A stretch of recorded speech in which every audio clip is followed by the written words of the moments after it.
बलांगीर जिला कंटाबांझी गोरु बजार को गोरु बिक्री करने को जाउथिबा बेले ट्रक धक्का वृद्ध मृत।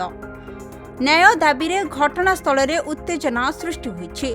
मृतक जनक छवि तांडी। सूचना अनुसार कंटाबांझी गोरु बजार को दुईटी गोरु बिक्री करने को आसुथिबा बेले सकाळु धामनडंगा छकरे वृद्ध को एक ट्रक धक्का देथिला। ट्रक धक्कारे गोरु बिकाळींकर मृत्यु होइछि। दुई गोरु मध्य गुरुतर होइछन्ति। कंटाबांझी पुलिस घटनास्थल में पहुंची घटनार अधिक तदंत जारी रखिछि।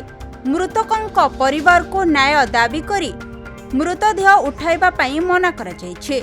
आज राति रे ये छवि तांडी निवासी धुंडी महल रु तार निजर बलद दुईटा को बिक्री करवा लगी आणुला असनाटन लगे अजଣା ट्रक तो नहीं कह जाए। ट्रक पुलिस वाले कहून जे ट्रक रो नंबर अच्छे आ ट्रक रो ड्राइवर आम पाख अच्छे बोले कहून से इनो जेनता पजाड़ू एखा पिटीचे आउ स्पट तो से ही छवि तांडी मरी जाइए और बलद दुईटा भी मरवार पर अच्छा।